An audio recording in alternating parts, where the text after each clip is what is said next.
Shalom, bersama saya Pendeta Reza Abraham dalam ringkasan pelajaran Sekolah Sabat 5 menit. Di pelajaran yang terakhir di triwulan ini kita belajar tentang kemenangan kasih Allah. Mari kita lihat pelajaran di belakang ini. Saya membuat sebuah skema seperti ini. Dimulai dari tahun 1844, yaitu nubuatan 2300 petang dan pagi dalam Daniel 8 ayat yang ke-14. Maknanya adalah dimulainya penghakiman di sorga. Yesus menjadi imam besar atau perantara bagi kita, umat-umatnya di dunia ini kepada Bapa. Dan di dalam penghakiman di sorga ini sehubungan dengan kepentingan setiap orang untuk mempersiapkan kepada kedatangan Yesus yang kedua kali. Ini istilahnya adalah penghakiman penyelidikan. Nah, kapan berakhirnya penghakiman di sorga? Dari tahun 1844 sampai di sini. Pintu kasihan tertutup.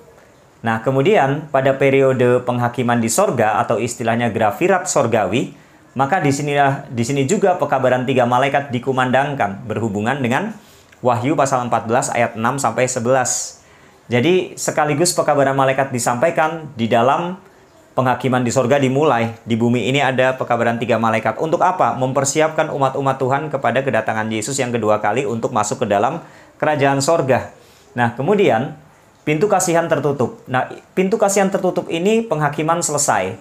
Makanya dalam Wahyu pasal 22 ayat 11 dan 12 istilah yang jahat tetap berbuat jahat, yang baik tetap berbuat baik itu menyatakan bahwa di dalam pintu kasihan tertutup setelah itu tidak akan ada lagi yang namanya perubahan dalam hidup. Karena pintu kasihan tertutup ini adalah puncak dari setiap orang mengambil keputusan untuk hidup benar atau hidup tidak benar di sana.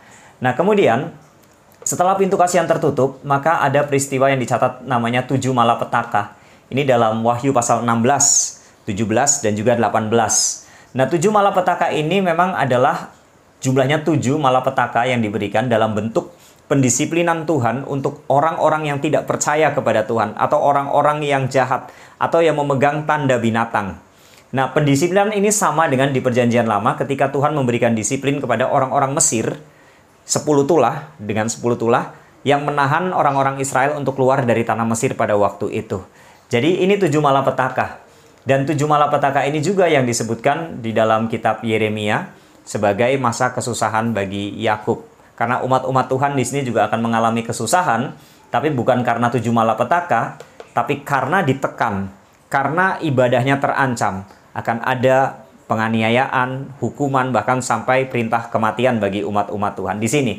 Tapi kabar baiknya adalah dalam Daniel 12 ayat 1 dan 2, Yesus akan memberikan pertolongan, perlindungan bagi umat-umatnya yang setia di sana.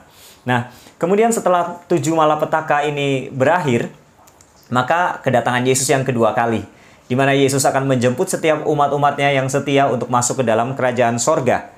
Dan orang-orang yang sudah mati selama hidup mereka benar, mereka akan dibangkitkan. Itulah yang disebut dengan kebangkitan pertama di sini.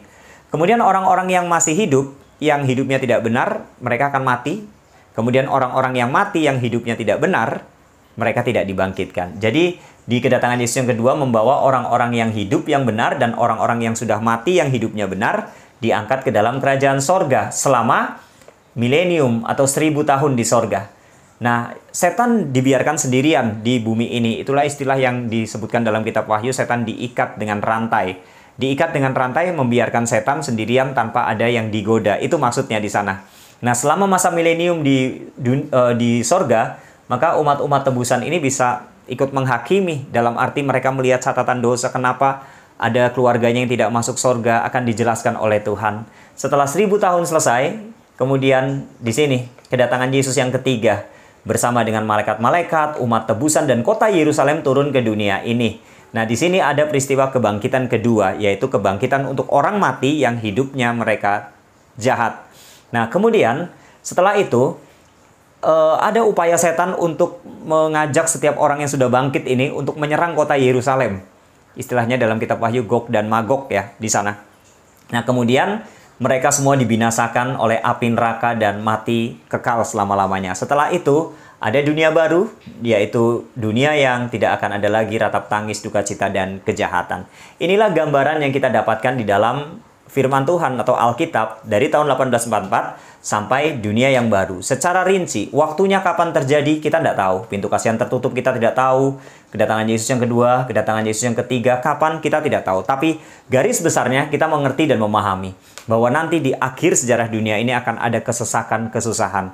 Tetapi bagi kita orang-orang yang setia dan percaya kepada Tuhan, Tuhan akan memberikan perlindungan, penyertaan bagi kita. Untuk itu mari kita tetap setia kepada Tuhan sampai akhir kehidupan kita. Inilah ringkasan pelajaran Sekolah Sahabat sepanjang minggu ini. Tuhan memberkati.